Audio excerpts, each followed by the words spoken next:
here.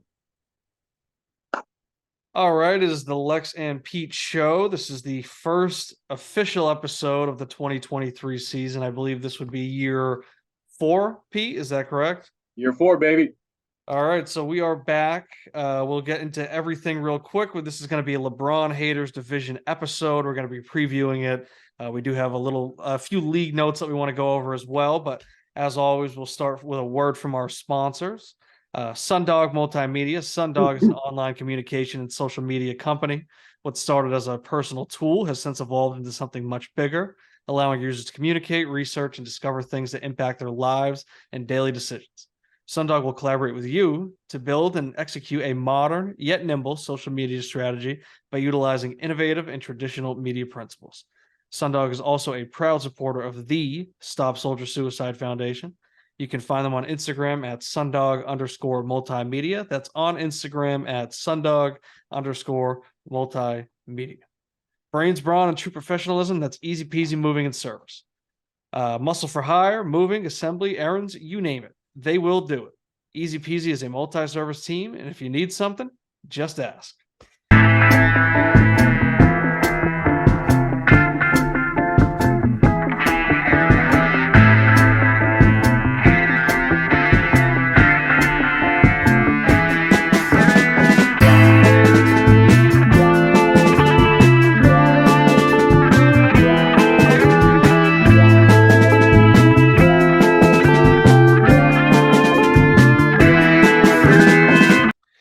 All right, Pete. So we are back. I believe this is our first episode since we were talking about it. We believe it was a post NFL draft, pre-league rookie draft episode that we did.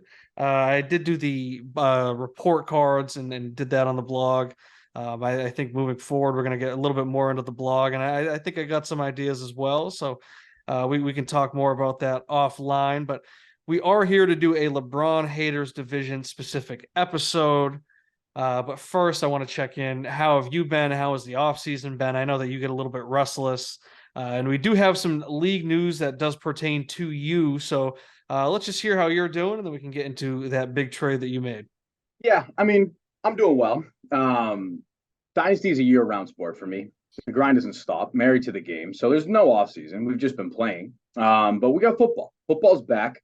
Lex and Pete are back on the pod. We're 2 weeks out exactly from the regular season kickoff. Now we got divisional breakdowns, and then we're diving into it. So I'm feeling good. How are you? I feel good, and like you said, Lex and Pete are back. I know some haters out there want it to be Lex versus Pete, but it will always be Lex and Pete. Sam Pete. And I, for one, have always been a day one supporter of the vision, the vision, the vision. And one thing that I think, we can just cut to the chase and we can talk about it. You made a pretty big trade today. You traded Sam Howell to Amaral, and you traded only Sam Howell, and in return, you got the Big Brain 2024 first, a Zitz 2024 third, a Mikey Bowen / Josh Winspur 2024 third, and DJ Chark. So I know that you had been shopping Sam Howell around. One thing that I find interesting is that your asking price was a 2026 first, and personally, I had it at less than that. I think it's almost similar to the Jonathan Taylor thing right now, right? Where the Colts, they're seeking a first rounder, but I think the rest of the league is saying, well, how about a bunch of seconds and thirds? Personally, if I had the draft capital, I might have been interested in doing it for that type of price. I don't think I would have met what you wanted to do, but I personally valued him more as like a second and third type of guy, mixing those picks. I didn't think it was worth a first. But you not only got a first, you got a 2024 first. And I think that that's really the big pillar of the trade. You know, Chark, I think he's interesting in Carolina, and those picks, of course, can be anything. But I think that at its core, this is a Sam Howell for a 2024 first, projected late 2024 first, I'd say. But Pete, as the acquirer of this 2024 first for Sam Howell, how are you feeling off this trade? Yeah, I'm feeling great about it. I mean, I'm feeling absolutely over the moon about it. I've talked about it several times on the show, but this is why we were preaching draft these late round quarterbacks in the rookie draft. I took Sam Howell with the 3.11 in the 21 draft. Nothing. Absolutely nothing. I paid for him. Sat on him for a year, and now I'm flipping him for a first next year. So, like, we've talked about it before. You took full advantage of it in the rookie draft this year, getting Aiden O'Connell, Jake Hayner, and Clayton Tune. But these guys seem like nothing off the rip when you draft them in the late third round of the rookie draft, and then you can flip them for who knows what, because it is a question mark. So right on its core, like I'm over the moon at the return. Right, I gave a 311, drafted Sam Howell with a 311. Not only did I get a third round pick back, but Chark an additional third and that 24th first. So just like from that perspective alone, I love it. But then if you look at Sam Howell's net value now, like you said, you had it less than a 26 first. I had it at a 26 first. This is a super flex dynasty league. He's got a great wide receiver core. He's got Eric Bieniemy as his offensive coordinator. He's got a shot. Like it's a dart throw quarterback with upside. He rushed a little bit at North Carolina. This was a guy that was supposed to be a first round prospect coming out of college and ended up slipping to the fifth round. But it's I don't think it's an egregious trade, but it definitely is a gamble on Amaral. Yeah, so don't get me wrong. Like I'm not saying it's more my personal value, right? So I'm Yeah, personally not the highest on Sam Howell right now. And Howell was a guy I think that pre-draft two rookie drafts ago, he was a guy that I found pretty interesting because just like Davis Mills, who I'd say I got burned on making a similar trade for this, he was the same guy where he was a highly valued prospect coming into college. Howell, I think, showed more. He had a much better best season as peak season 2 years before he got drafted. He was much better than Mills ever was because Davis Mills was dealing with injuries and stuff. But I like Davis Mills's pedigree, his profile, all that. So I thought, okay, he has the starting job here. He's getting some starts. I might as well make that move. The thing, though, the difference that I think, though, is that Davis Mills was coming off a rookie season where he was arguably the right. best rookie in a class with Trevor Lawrence, who was viewed as a generational prospect, Mac Jones, who played very well as a rookie, and he was a Heisman contender in his last year at Alabama. Who else was in that? That was Trey Justin Lance, Justin Fields, Fields, Zach Zach Wilson. Wilson, Trey Yep. Lance, and of all those Did better than all prospects, of them. Davis Mills was, I'd say, Yep. at least at worst, the second best rookie quarterback. Because personally, I thought it was Mac Jones, Davis Mills, Trevor Lawrence. Of course, Trevor Lawrence has gone off since then, but that's the thing is Davis Mills has shown a lot. So Sam Howell, he has played one start. It was a Week 17 start against the Cowboys, who I believe did play their starting defense, but at the Yep. same time, they did not have much to play for that week. So really, Howell hasn't shown much in the pros. I did think that he was an interesting prospect because of that same thing, though. You have the opportunity to get somebody that was valued as a first at one point, all the way in the third round of a rookie draft. Howell is the guy, him and Spencer Rattler, who I love bringing up because Sean Fitz was tanking, tanking, tanking. And the two guys that he was planning to take were Spencer Rattler and Sam Yep. Howell. Yep. Rattler ended up staying in college. He's still in college. Still in And, college. and Howell, he dropped all the way to the third Fifth, round. fifth round. Yeah. So yeah, exactly, exactly. So, the thing that I worry though about with Howell is that I'm really not trying to buy anybody on this Washington Commanders offense right now. And Yeah. the reason I say that is because they're now under new ownership, and new ownership has a tendency to just tear it all down and build it from the ground up and do it their way, exactly how they want it. Especially for a team that is viewed as such a mess as the Commanders. So Dan Snyder, obviously a very controversial owner. He had a lot of bad shit going on, on the side, and he was doing all types of stuff inside the facilities, and treating people horribly, treating cheerleaders horribly, all that stuff. But this has not been a well-run team for, I'd say, all of our lives, I most of don't our know. Yeah. lives, probably. I'd say like the last 20 years, probably, we have not seen a very competent Washington football team. So what I'm worried about is that Ron Rivera is already on the hot seat. He has not been a fantastic coach in Washington. He's had a lot of average seasons, right? So what I'm worried about is if Howell's not getting the job done right away and then they start losing games, I worry about Ron Rivera switching quarterbacks because that's what these head coaches tend to do when they're fighting for their jobs. So I worry about him losing his job that way. I also worry about him just being kind of average and say that Washington doesn't finish great and they're able to get a better quarterback prospect. I worry about him getting replaced a lot, like we just saw Davis Mills get replaced. And remind you, we have not seen Howell really play much. He's looked pretty good in the preseason, I must say. He did look good in that start that he made last year, but in reality, he really has not shown us anything on an NFL football field. So I do worry about that. And a lot of people are looking at Bieniemy and he's coming over from the Chiefs and he was working with Mahomes and all that. But what are the, like, I almost feel like it's more likely that Bieniemy is just Josh McDaniels, right? He's just been the offensive coordinator for a legendary coach. And I mean, at least with Andy Reid, he's the offensive mastermind in the league. Belichick is not an offensive guy like that. So you can almost give McDaniels more credit for some of these schemes, right? And the same thing with Bill O'Brien. And they talk about Bill O'Brien and say, he might not have been a great GM, but he's a great head coach. He's a great football mind. So Belichick has always had these great offensive minds kind of shoulder that load for him. But Andy Reid, he hasn't needed that. That's his bread and butter. So are we really going to start giving Bieniemy all this credit for Andy Reid's offensive system that we've seen work in Philly and in Kansas City, and work with Alex Smith at quarterback and Donovan McNabb, and guys who are pretty good in the NFL, but they're not quite Patrick Mahomes. So now he's coming over with a rookie. I'm just not totally sure that Bieniemy has the juice like that. So that to me is TBD. So I just do worry about some turmoil in Washington. I worry about a situation like we just saw in Houston with Davis Mills being just fine as a starter, especially for a team that might be, if they need him as like a tank commander. But I do worry a bit about that. So I'm personally not the highest on Howell. And then for Amaral's side of the deal in general, I just don't see why he needed to do that, because he already has two starting quarterbacks that he can play right now. And he has the fast track to getting these top picks, these lottery picks, where he can get Caleb Williams, Drake May, possibly get both or just one if one of these guys, if Baker sticks around in Tampa, or if Ritter ends up being a guy in Atlanta. So I just don't know why he needed to make this move for a quarterback like that, unless he totally loves Howell. But I thought giving up a first, I think that's an asset he could use in better places. So I just didn't really like the move for him. I thought it was a great value trade for you. And even if you weren't able to do it, I think Howell would have been a fine QB3 for you to hold on to. But yeah, how are you feeling about Amaral's side as well? Because of course you love your side.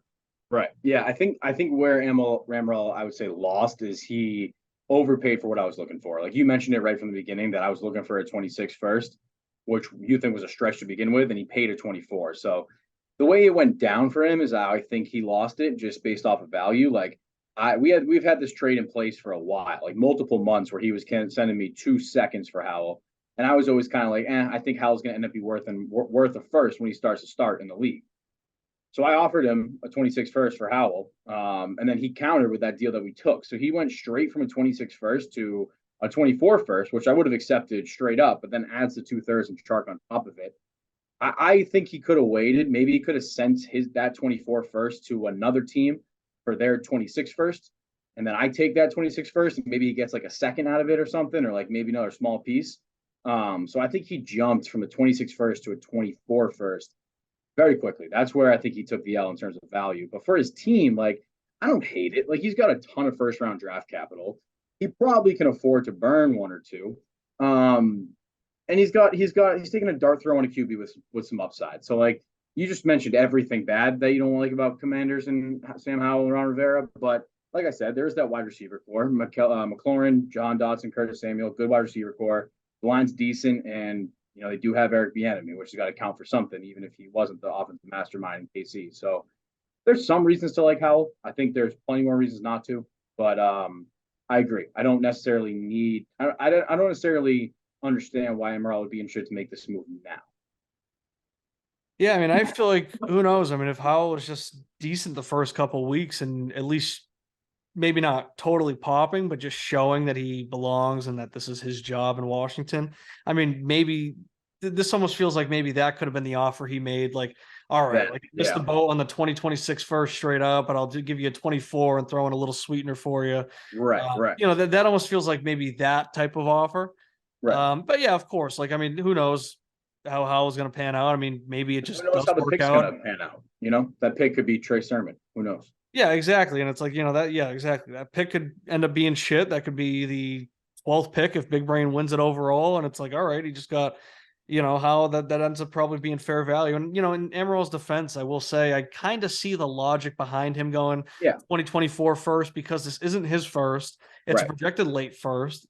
Big Brain, we give them all types of shit, but they are a team that we have to mention in contention for the championship. So that could be one of the last picks of the first round. So doing that and holding on to his own 26 first, if he thinks that, even 2 years from now, or, 2 drafts from now, he's going to be, picking, in that top 6, maybe even in that lottery, then I actually see the logic there. If you're going to trade a first, it's kind of like a first is a first is a first. And sure, there's a time value of money there. But yeah, I mean, yeah, I see the logic there. And if he likes Howell, then I guess it's really not a bad trade. I'm looking at it more from my perspective. And even value wise, I can see the argument for it, right? I think it's Yeah. more just that I didn't think he needed to do it. I don't think that Howell's his savior. Maybe he will be, but I think that when you have the opportunity to just get, say, Caleb Williams and Drake May next year, or who knows, then maybe I'd opt to just do that and hold on to the picks instead. So Yeah, and he did it'll be make a interesting to point. see how it plays out. He made a point to say that he is holding on to his own firsts until he fields a competitive team. He's not like that's kind of like a staple of his strategy right now. Yeah, and I like that strategy. I'm interested in seeing. We're going to talk about his team a little bit more, Yep. in a little bit. And maybe we can just get into that now. So Yep. we are here to talk about the LeBron Haters division. We're going to do all three divisions next week. We're going to do the Gabagool division, and then after that, we will do the Sprite Cranberry division. But right now, we're doing the LeBron Haters division. I think the biggest note about them is that they are the only division to produce champions in this league. Which I do think is kind of funny because I feel like this is kind of like to put it nicely, the outsiders division. Yeah. There's like the homeboys, the home friends, and Homeboys, those are home the crew. other divisions, and these are kind of just the misfits, the friends of the friends that are in the league. So it's funny that they all kind of just came in and right off the bat, McMorrow wins it, and then Two Pins goes 1.5 back to back, whatever. And the Vipers, they have a half championship on their own. But going from top to bottom, and this was an interesting division too, because there was maybe some controversy with how we do our wild card teams and all that. But starting at the top, right, it was Two Pins, the 1.5-time champ. They were a co-champ last year, the 1 seed going into the playoffs. They finished 11-3. McMorrow was 10-4. He was second place in the divisional race, but he did not have the points for to get into the playoffs. He ended up picking 6th overall. He did use Jackson Smith, or did use that pick on Jackson Smith-Njigba. So, we'll see. Maybe that works in his favor. He's an interesting team that I'm looking forward to talking about. The Vipers, the co-champs, were 8-6, but they scored so many points. They were the second wild card team. So, of course, they went on quite a run there, and it would have been interesting to see how the championship would have played out. But of course, it got stopped because they had some key players in that Bills Bengals game. And then 4th overall is Put That Shit On. Is that what they're called now, or did he change his name? Shvoyadel, right? Shvoyadel. Yeah. So now we got 4 Shvoyadel. They went 1-13. They were the second overall pick. They didn't have their own pick, though, right? No. Oh. You had the first 2 picks, right? Yeah. Okay, yeah. So they didn't make that pick, but of course, that's another interesting team that I think that McMorrow and Amaral, they're 2 teams I'm really looking forward to talking about. But yeah, last year it was a little controversial. McMorrow, he won 10 games, went 10-4, didn't make the playoffs. But as we say, right? Okay, the wins are for the division race. Right. Nothing's perfect, but I think that at the end of the day, the best teams score the most points. I'm trying to get the best teams in this playoff race, right? So if you win your division, all respect. It doesn't matter how you do it. It doesn't matter how good or bad your division is. You're it. But after that, if you didn't win it, it's too bad. You got to score points to get in. We want the best teams in there. And I feel like we did it. I mean, the team that made it over them ended up being a co-champ. Exactly. It's a pretty strong team last year and a strong team also coming into this year. But starting at the top, let's just get right into it with Two Pins, the 1.5-time champ, last year's co-champ, last year's number 1 overall seed. I think that actually, I'm not even sure because they have 2 unbelievably strong positional groups. But I think that if you want to try and attribute their success to anything, I think right now it's going to be that Mahomes Herbert stack.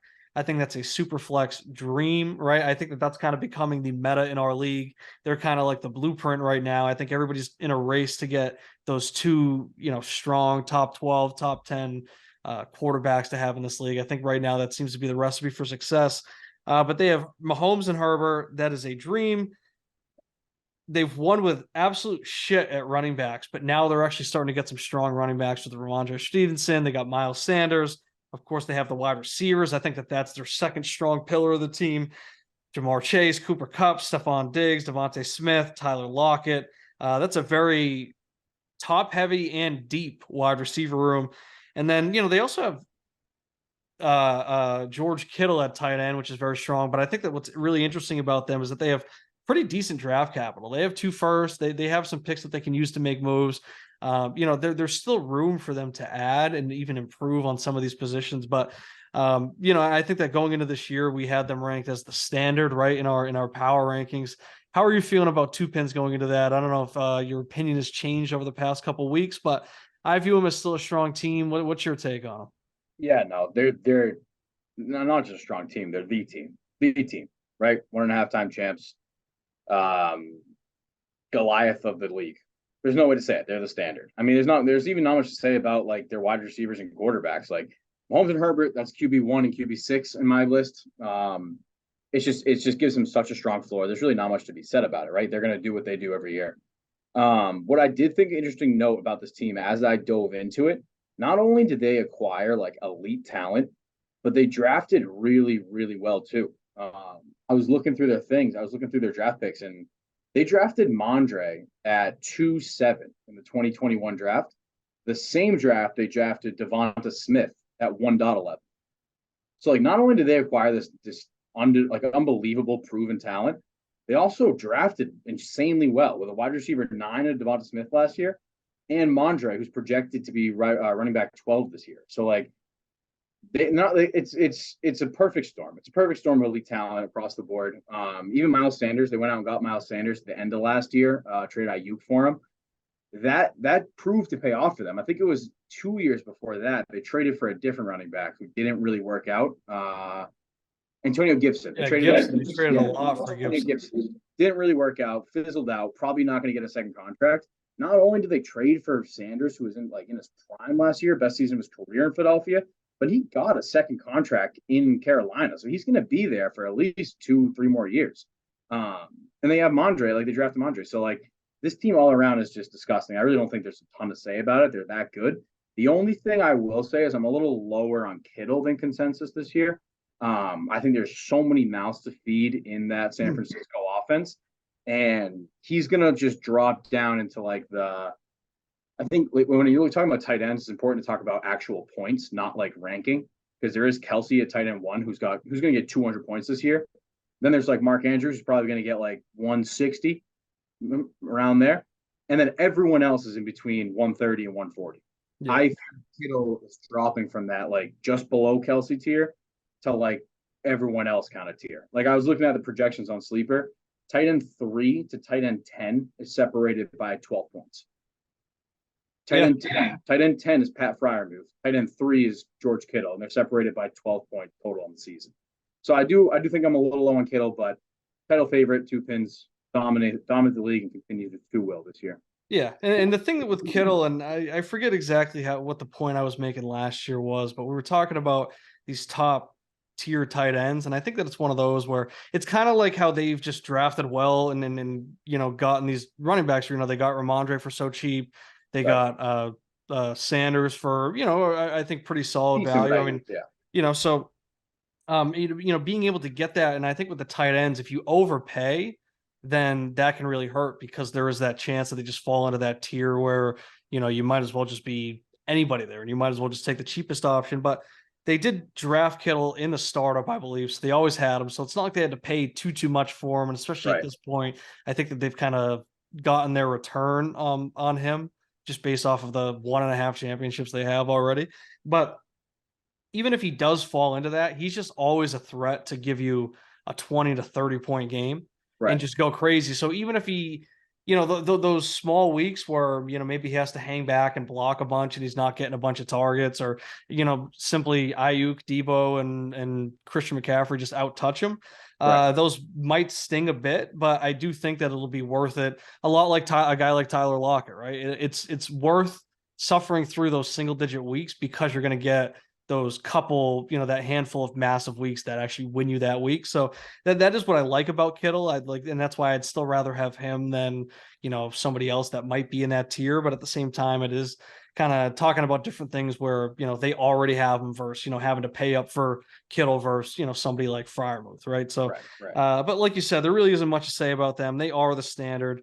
I am interested to see what they're able to do with the, near the trade deadlines and stuff with these picks that they have, these 2 first rounders, could be huge for them. So that could be very scary. But yeah, at this point, they are the standard, and I think we can move on from them. So Yep.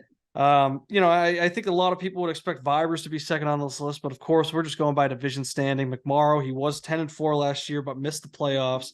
And I think that he's a team that a lot of people like to talk about, right? I think everybody's got an opinion on McMorrow's team, what he should do, what he shouldn't do, when he should do it, all that stuff. So, but I do think that the big message for his team is that he needs to make a decision because he's been living in the middle. Last episode when we were doing the tiers, or the episode that didn't air because of the audio issues. But when we did our tiers, we put them all the way in hell because them and the Suns, they're just stuck in the middle. And at some point, I'd rather just be the tanking dog shit rebuilding team, or the team that's going for it than the team that thinks they're going for it and always falls short. But he does have a championship. Some are calling it a Mickey Mouse championship to fall back on, but he needs to make a decision. And I think the thing with his team is that he is going to be decent again this year. I mean, his team's just like, I think a lot of people get that dynasty brain and they see like an older running back and they just assume that he's shit. But like a guy like Derrick Henry is still extremely elite. Top 5. Yeah, like he's still going to be a top 5 running back. I don't even know if he has to play 17 games to do that, or whatever our fantasy season is. I mean, remember 2 years ago when he hurt his foot and he was out for all those weeks. It wasn't until he was out for like a month and a half that Jonathan Taylor finally passed him rushing yards. It took forever to actually catch up to him. Like, he's insane. And, of course, Dalvin Cook is there, and who knows what the deal is with him and what his usage is going to be. But I mean, I think that New York really wanted him. And I do think that, Breece Hall, I'm seeing these highlights of him running and looks all that. But I did see a sports doctor talking about this one clip where Breece Hall ripped off a massive run in practice. And he was saying, and you might be a bit of an expert on this as well, but he was talking about when it comes to torn ACL, it's not that straight linear speed that is affected. So like, of course he's going to look good there, especially if the knee's back to, being, fairly healthy, but the stuff is with, the cutting and all that. And he was saying that he still saw a little bit of a hitch in Breece's knee. And, I'm thinking that it's almost going to be like a J.K. Dobbins situation last year where he's playing in the preseason and he looks fine, but when it comes to the regular season, he can't take on that full workload. And, his injury was not as bad as J.K., so he's going to be able to play sooner, I think, but I don't think that he's going to come in and be that workhorse. I do think there's a chance that for at least the first half of the season, Dalvin Cook is out touching him out of that backfield, but he still has good running backs for McMorrow, right? He also has Rachaad White. He also has Tony Pollard. Those are guys that are, stepping into these I guess workhorse loads, right? Because like, Zeke's gone, Lenny's gone, and they don't really have much competition behind them. So, they're a bit of wild cards. We've only seen them sharing a backfield. So can they take on that full workload? We'll see. But that's kind of McMorrow's bread and butter right now. And he has Daniel Jones, he has Kirk Cousins, and they're fine at quarterback, but his receivers are weak. His depth is horrible. What's your read? I mean, you're the McMorrow whisperer, but how are you feeling about McMorrow's team heading into this season? Let me ask you a question first. Who scores more fantasy points this year, Breece Hall or Dalvin Cook? I'd say Dalvin Cook. Dalvin Cook, right? I'd say Dalvin Cook. It was almost like a perfect storm to breathe just a little more life into McMorrow's roster to be competitive this year. This guy, I love McMorrow. I love him. He's a wonderful, wonderful guy. I appreciate McMorrow so well, but the only person who doesn't know what to do with this team is McMorrow. He was sixth in points for last year. 6th in points for. This is a points for league. That's a playoff team. He didn't make it because of how the structure works out. I like the structure that way, but the team, like you said, the team is still good. And now Dalvin Cook is going to score legitimate fantasy points for the first 5, 6, 7, 8, 9. I have no idea how many weeks, which is the majority of our regular season. So 6th in points for last year, and what changed his roster from last year to this year? He lost Cook and Zeke, and he got JSN. He didn't really lose Cook. Did he really lose Cook? I don't know. You know what I mean? So it's like he lost Zeke, but like you said, he still got Derrick Henry, Rachaad White, and Tony Pollard. So not a lot changed in this offense. Kirk Cousins is still going to be that Kirk Cousins that gives you QB 12, QB 13, QB 14, something like that. Daniel Jones just got paid. Maybe he has another step up from the step he took last year. And then I expect a bounce back season out of Deontay Johnson too. his wide receiver room's not great, one of the worst in the league. But Deontay Johnson got 150 targets last year and did not score one touchdown on 150 targets. That was sixth in the league. 150 targets. So I expect him to bounce back, get some touchdown progression. Tough loss on JSN with the injury. I think how long is JSN out now? It doesn't sound like it's going to be too long, but I feel like it's going to be, the first few weeks of the season. Yeah, That's what I but feel even like I then, was reading. we didn't really expect him to produce year one anyway. But I'm just trying to look at what changed from this roster from last year to this year. And it was really only Ezekiel Elliott, I think, and then Cook at the later half of this year. So I've got McMorrow's 25 first. I'm hoping the wheels fall off by then, but I don't think it's going to be this season. I still think he's going to be on that 6, 7, 8 bubble.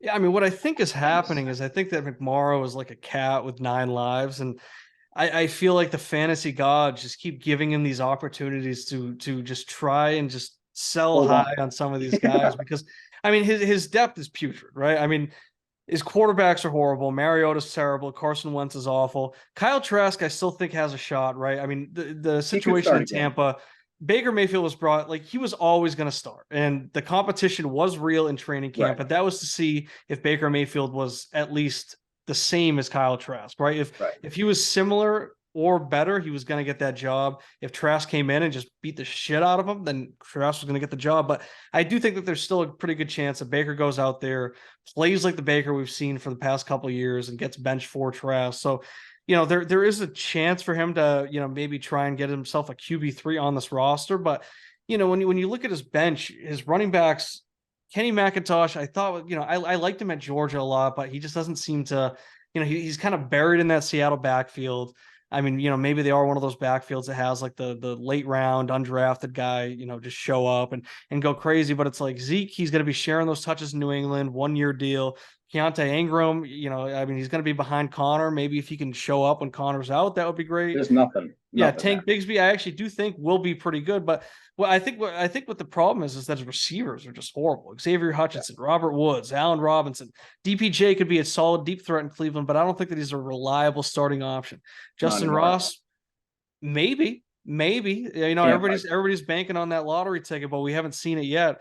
And then Josh Downs, and then Wan'Dale Robinson as well on his bench. It's like, we've just seen this year after year, but it's like these teams that are so reliant on their starting lineup. I mean, like the Suns, we keep putting them in the same tier, but these teams that are reliant on their starting lineups and don't have that depth, once they get that injury, they're screwed and they start to fall apart. And that's exactly what happened to McMorrow in the past. So, we'll see how it plays out for him. I think it's going to be tough for him to just put a full season together with this team, especially with JSN missing, at least the first couple games. So Yep. It will be tough. I mean, have you heard, you said it sounds like he doesn't sound like he knows what he's doing or knows what he wants to do with his team. Like, do you have any idea of where he might try and take the season? He's not ready to sell. Still not ready to sell. I offered him a first for JSN and he shot it down immediately. So not ready to sell.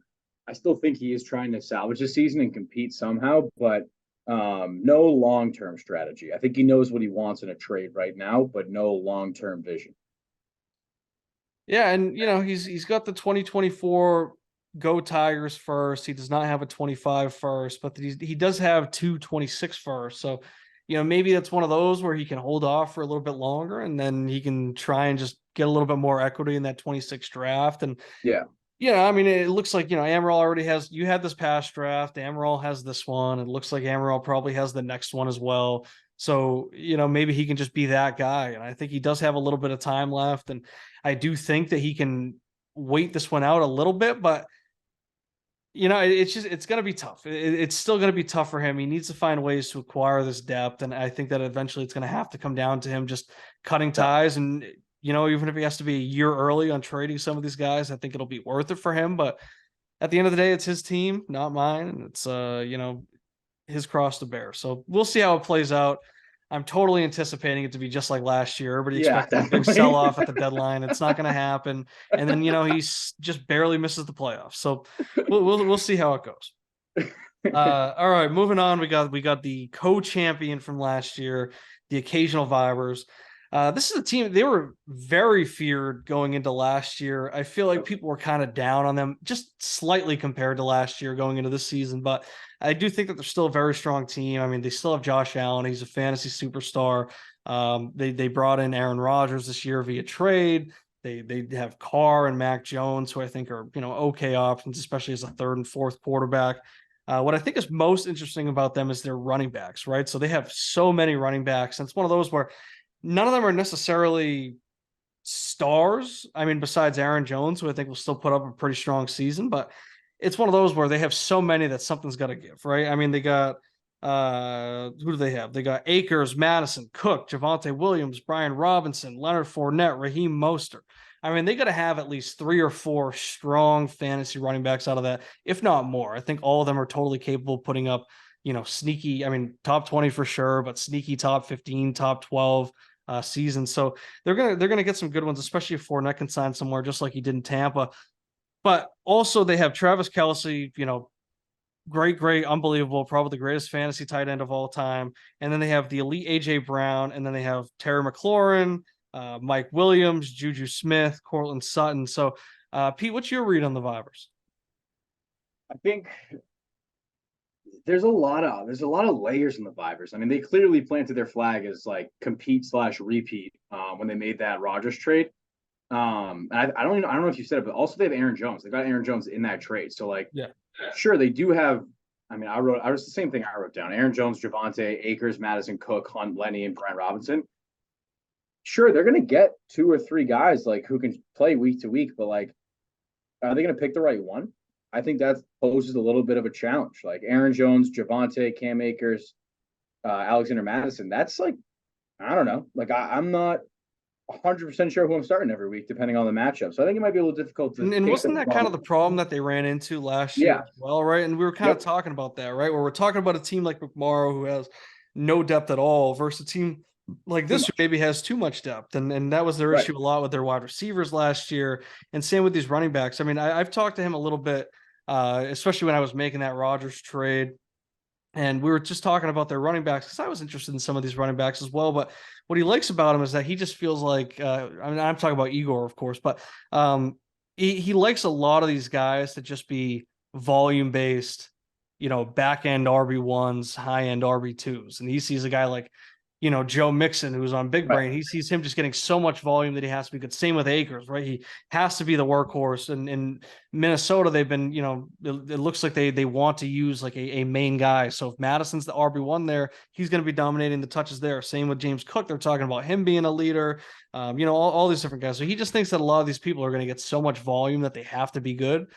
So by that theory, they just figure that they don't have to necessarily pick the right one. And, you're going to get good production. And then you just got to hope that you get the guy that totally pops, right? And carries you over the top. But yeah, it's like this is a team that could just be, death by too much depth. And, but they are pretty smart and they do seem to know how to pick them. And the one thing that I do find interesting though is like, how great are these other receivers, right? Of course, AJ Brown, he's just going to put up a monster season no matter what.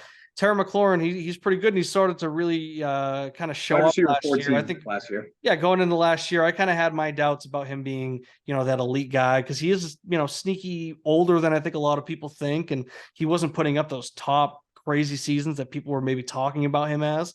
But he's still good, but at the same time, right? It's like they have a new quarterback. Sam Howell is, kind of a rookie when it comes to his experience on the field, and they got a new offensive coordinator, and they got Jahan Dotson kind of breaking out there, and they got Curtis Samuel still competing for touches, and then they got 2 good running backs as well, or 2 decent running backs, I'll say. But yeah, who knows what type of season Terry will put up. Mike Williams has always been tough to guess with his boomer bust games. And then guys like Juju and Cortland Sutton, who knows? I mean, I think Juju can be a solid option in New England. I think that he's, I think 1,000 yards is on the table with him. I think 7-ish touchdowns is on the table with him.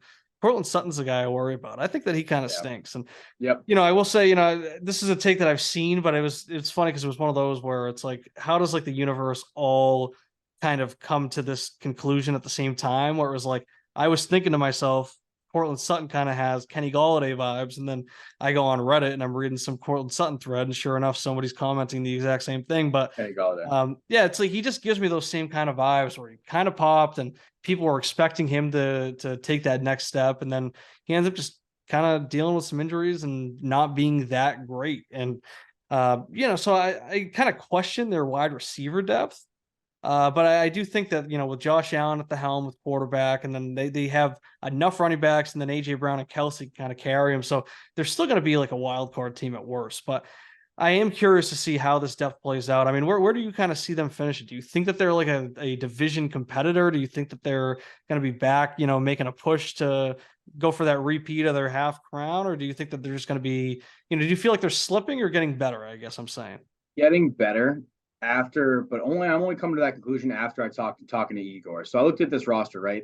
The running back room is loaded, but spread very, very thin across the board. You just talked about the wide receiver room. Like, it's almost like this roster is begging to package a couple of those running backs and maybe even with a wide receiver like Juju or Mike Will, and get like an elite back or an elite wide receiver. Like one more elite piece at running back or wide receiver, just to kind of cut down a little bit on the depth. And that was just like screaming at me. So I hit up Igor, asked him what he's up to. Shout out Igor. He spent the week at the Italian in Italy in the countryside for a wedding. I had to ask about the fit. This guy's rocking $100K or $1,000 retail Gucci Jordan Italian leather loafers. So shout out Igor for that. He also wearing some slacks that showed off his ankle a little bit. So I thought that was a little flair. Had to get that plug in there to my guy Igor. But bottom line is, he said they're not done adding. Vibers are not done adding, not even close, and it's going to happen before the start of the season. Is pretty much what I came down to. They felt the market has been cold the last month or two, but they're absolutely not done adding. They're going to make a move, and we'll be trying to do so prior to the season. So I feel like it's a little bit early to judge where I think they're going to land. But when I did ask Igor that, he said they absolutely expect to make the playoffs. He didn't seem too optimistic for the start of the season. Maybe kind of the same situation we saw last year where they start slow, maybe a 1-2, 1-3 start on the division or in those first couple of matchups. But by the end of the year, I think they're going to have the points for it that put them in the playoffs again. And they're going to make the additions to make a playoff push to repeat. And I think they've got a good amount of draft capital too, don't they? Looking right now, yeah, they have their first rounders for the next 3 years, and then they have they got a full set. Yeah, they have a full set plus years. your 2024 second. Yeah, so I think with that draft capital plus the abundance they have at running back, they're going to make a move to add that elite wide receiver or elite running back to go with Aaron Jones and Devontae. So I have them as a playoff team for now. I won't put them into the repeat championship category until I see them add that elite player. So one question I have about them, right? Because we were just talking about with two pins, we were talking about the 2 QB meta, right? And in years past, they've had Josh Allen, who has been, a top 5 guy, and then they've had Kyler Murray as well, who has been a top 5 guy as well. Now Kyler Murray is, no longer on their team, but the reason that they were looking to trade him is because he tore his ACL and he's probably going to miss the whole season. But they're replacing him with, Derek Carr, Mac Jones, but I think more importantly, Aaron Rodgers. Do we see that as kind of keeping the status quo? Or, I personally view it as a bit more than a bit of a downgrade. I view it as quite a downgrade. What do you think of Rodgers coming into this year? I know you're a Garrett Wilson guy. He's for sure a massive improvement over what they had at quarterback last year. But those things aside, how would you feel if you were Aaron Rodgers on? It's tough. Aaron Rodgers is projected to be QB 13 on Sleeper, right next to Kirk Cousins. That feels right for me. I don't think he breaks top 10, and I don't think he's above QB 15. Kind of like just a solid season, like that Kirk Cousins season. No rushing upside, and a very, very good running back room. So, I don't know how that offense is going to shake out. Apparently, it is Rodgers and Hackett's offense that they ran in Green Bay. We all know what the numbers he put up there when he had Devontae Adams, though. So, it's a wide range of outcomes, but the projection I saw at QB 13 feels right. Yeah, and I think that's pretty fair. I think that with me, right, I look at Rodgers and kind of the way that I was feeling coming off of last year is that I felt like he was getting too much slack for how things went. I mean, first of all, the Packers weren't that bad. They were like 9-8. It came down to Yeah, week 17, week 18. They had a average. chance to win and get into the playoffs. So like people are kind of talking about like they took like this massive step back, but like they were right in the hunt and they Right. just lost to a good Lions team. But um to me, it gives me similar vibes to Russell Wilson going to Denver. And I'm not saying that these teams are on the same caliber. I think the Jets are much better than the Denver team. But I think more so, right? I was not big on Denver when Russell Wilson first went there because I was looking at it and I was saying, well, is he really going to a better team than the one that he's leaving? And that's kind of how I feel with Rodgers going to New York. Like people are talking about this wide receiver room, like all of a sudden, Alan Lazard and Randall Cobb are like They're not. they're Yeah. like elite depth at wide receiver, and like Good point. Mecole Hardman. It's Yeah. like, what are Good we point. talking about? Like, I like Garrett Wilson a lot, and he's great, and he had a fantastic rookie season, but like that's it. Like, Yeah. like I'm not looking at Lazard like he's Wes Welker or something. Like people are talking about Rodgers like he's stepping in. Like this is not Brady going to Tampa Bay and getting Mike Evans and Chris Chris Godwin Godwin. and Gronk. Yeah. Like this is nothing like that. And to all of a Yeah. sudden view the Jets as like these Super Bowl contenders, I think that's insane. I think that they're a wild card team at best. I think that they're looking at 9, 10 wins at most. So I do worry about Aaron Rodgers if I were to be an owner of him, and I formerly was. He didn't fit my timeline, so I got rid of him. I had a chance to get a young guy like Kyler. Love it. But yeah, with Rodgers, like I just don't know if he's going to be able to supply that same juice that Kyler gave their lineup, and I'm curious to see how that affects it. But at the same time, I mean, if they are going back to that, maybe him and maybe Rodgers and Garrett Wilson could put up those Rodgers and Devontae Adams numbers, and I have egg on my face, but I don't know. I'm just not seeing it. I'm personally a little bearish on the Jets this year. I'm pretty bearish on the Jets this year, but I just don't think that it's this massive upgrade like people are talking about when it comes to the No, to roster your that they point, left and I the one think that it's he's a joined. downgrade. It is a downgrade. Kyler was Yeah, coming off, I think Kyler was coming off QB 10, QB 6, and QB 3 or something like that because yeah. of the rushing upside. And Rodgers doesn't have that. So I do think it's definitely a drop going from Murray to Rodgers and doesn't give them as strong as a floor as the Vibers have enjoyed the last couple of years. Yeah, so yeah, I kind of agree with that take. I think you said that it was Igor who was saying it, but it could be a struggle for the first couple of weeks as they figure Yeah. out who's leading what running back room and what quarterback should I start, and is Rodgers going to put up these numbers? So Virus will be an interesting team to watch, but I do feel like they have the flexibility to make moves, and when it comes to the second half of the season, they could be very dangerous. But our final team, I think another interesting team, maybe not for this year, but at least for the years to come, is Schvoyadel, formerly known as PTSO. Put that shit on. Tyler Amaral. Some are calling him barbecue chicken in the trade market. That's not me. But he did just make that trade. He did just get Howell. I mean, I think plain and simple, this is a bad team. But there's still, I mean, there's no disrespect in saying that. I think the Heat on up to that as well. It's a very bad team. They're tanking. He has his own pick. He has other picks as well. So right now he has 3 first rounders, he has 3 second rounders, and he has 3 third rounders in the 2024 draft. He also has 2 firsts in the 2025 draft, along with 3 seconds, 4 thirds, and then he has his full set of 2026 picks. So he's got a lot of picks to make. He's got a lot of flexibility. He could use that in the trade market as well. But I mean, plain and simple, there really aren't many players on this team. I mean, if this was a dispersal draft, I wouldn't really be looking at his team at all when it comes to getting some of these assets or specifically the players. But Pete, what's your read on Amaral going into this year? I mean, do you think that he could maybe break your record of least points scored? I don't think he could break that. That record is probably never going to be broken. I mean, I committed to the worst rebuild of all time, but Amaral. Yeah, I I mean, mean, he I does would. have 2 starting quarterbacks for the Yeah, I didn't even have starting quarterbacks. Like it yeah. was. Yeah. If Amaral didn't consider himself a horrible team, I would have concern.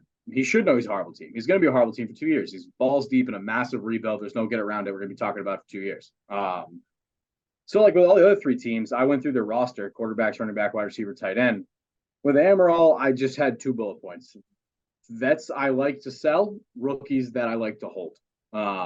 I was where he was 2 years ago or a year and a half ago, and it's just total sell mode. Any guy that you don't see on your final finish line, I did it rebuild roster, you might as well get some kind of value for him, right? So Baker Mayfield, Rondale Moore, Darius Slayton, Chase Claypool. Like, I don't even care if you're getting a second or a third or maybe another rookie with upside.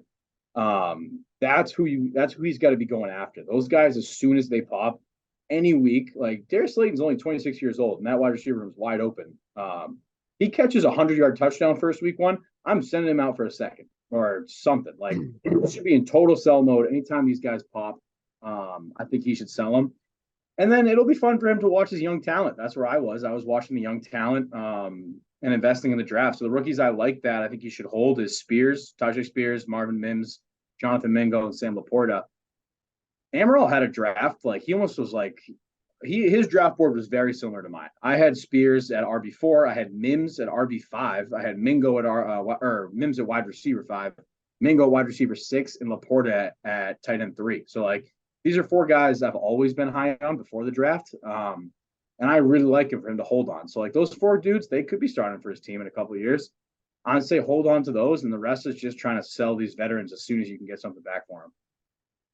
Yeah, I agree. I mean, I think Baker's a guy that he should be looking to sell very soon. I mean, maybe not right now. I think that the public opinion on him is still pretty low. He is a guy that you're going to want to see him do it on the field in a real regular season game. But I mean, if Baker starts putting up QB2 numbers, that's a guy that maybe Amaral should be looking to sell ASAP. Yeah. He did just make the trade for Howell. He does have Ritter. I mean, I think that maybe coming out of this year, ideally, if I were in his shoes, I'd be looking to leave the season with only one of those quarterbacks. Right. With the plan that I'm going to be taking at least one quarterback in this draft, right? It's like you don't need too many.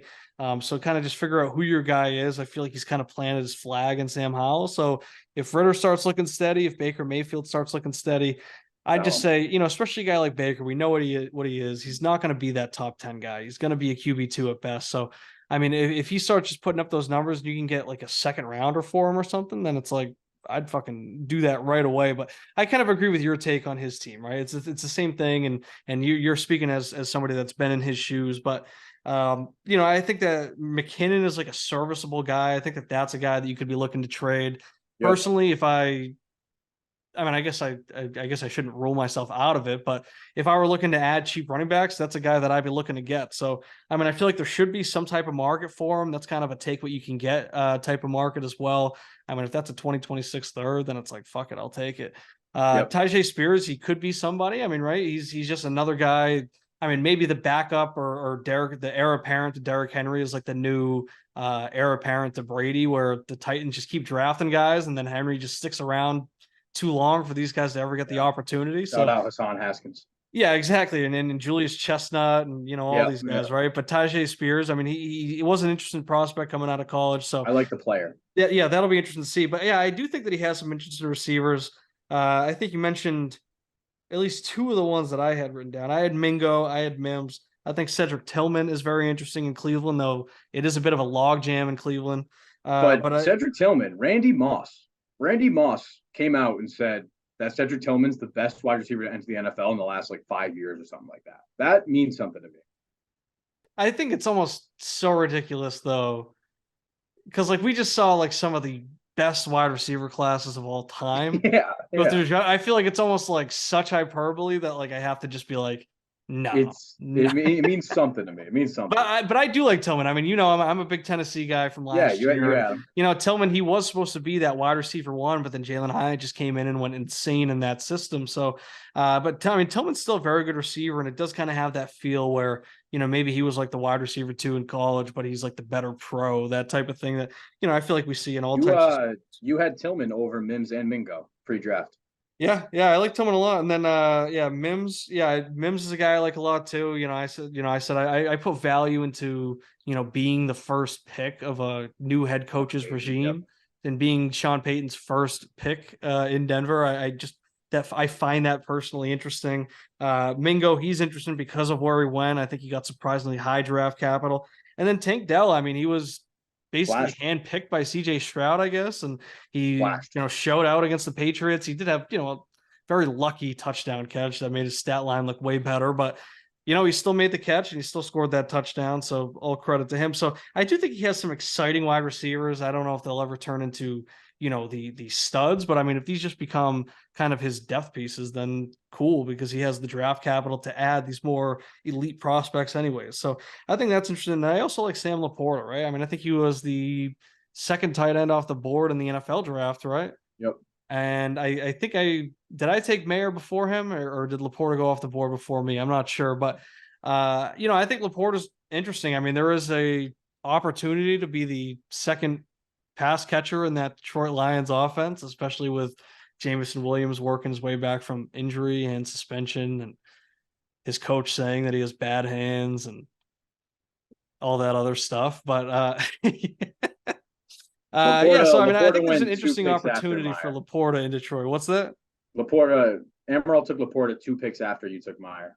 All right, yeah. So I mean, Laporta's a guy too, where I mean that can end up being his starting tight end for like the next 10 years. So he Right. does have some interesting prospects, and then he has all these picks, and I really don't know how much is going to go on this year unless he kind of takes the slow stroke Kings approach and just trades those picks to get the players now instead of waiting for the draft. But yeah, I think that this year there won't be too much to watch, maybe just for him personally to see those players. But I think it's all eyes on the 24 and 25 draft, which I'm very excited to see. So you got any closing comments on Amaral's I team? I think he needs to be smart around the deadline. Like it's so comparable to where I was last year. Like I traded 2 24 firsts for CD Lamb. That's a cornerstone piece of my team now for the next decade. Like that is what I think he should be doing with his 24 first, not Sam Howell. So like he's 3 24 first, his zone, Wallace, and Big Brain. Like I made that move to make Wall or the 2 first Wallace and Big Brain, the later ones for CD Lamb. Now he's moving that one before Howell. That's why I don't like it. But what I see from him is like I just don't. What I'm getting at is don't use all the draft picks. Combine them, buy players who are proven, get a combination of proven assets and young guys that you really like. Yeah, and I think that's very sage advice coming from somebody that's now working their way out of that tunnel. So Right. yeah, all right. So let's just get into some predictions for this division. So how do you think it's going to play? You think I think we're both in agreement that Two Pins is the deserving favorite to win the division. Yep. All right. So now let's see. Over or under 2.5 playoff teams this year? Under. Under. But would you put the number right at 2? You think it'll be Two Pins and Vibers? 2 pins and Vibers. McMorrow doesn't make it. Same as last year. Yeah, yeah, no, I agree. I think it'll be interesting. I think McMorrow might be more competitive than he was last year, but again, it's just Malcolm in the middle. You don't want to be the guy that's always almost getting there. It's fun to do for a little bit, but at some point you got to try and make those big moves to put yourself ahead instead of just trying to be in the conversation every year. So, um, let's see. Any other big predictions for this division? You got any closing thoughts on the LeBron haters at all? I mean, Shwigadell, I expect to go winless. I don't think they're going to win one game. I think they beat me last year. That was their one win. I don't think they're going to get that again this year. But that's pretty much it. And then I'm going to say, because we're going to talk about it again. I'm going to play my fag right now and say this is the year that McMorrow sells. All right. I mean, you seem to be the McMorrow whisperer, so I'll believe you. If you have that feeling, then I feel like there's something in the air. There's some vibe that you're catching. So I'm gonna trust your instincts on that one. And All right. I'm gonna root for it because as commissioner, I love seeing the trade market be active, and I'd really like to see, I mean, if like a Derrick Henry trade would be league shattering. I think if Yeah. McMorrow actually traded Derrick Henry, I think that the app might just like shut down. It's like one of those like when like everybody's rushing to Twitter to see something and then it just like shuts down. I think like all 12 of our teams would just join the app at the same time and then it would just glitch out or something. So yeah, I mean, I do think that this is, maybe I think the other two divisions, I think we're both looking forward to talking about a little bit more, especially because our teams will be in the mix. But again, I mean, this has just consistently been the strongest division in the league. I expect it to continue that this year. But it'll be interesting to see. I don't think I have too many bold predictions. I'd like to see Two Pins maybe go and why not go for an undefeated season or why not try and break the scoring record or anything like that. But I'm looking forward to next week, Pete. We will be talking about the Gabagool division. So get ready to Ooh. talk about. I'm sure we'll spend a lot of time on your team, especially. So maybe we'll see if we can work in some guests. I'm not sure, but that's the Lexington.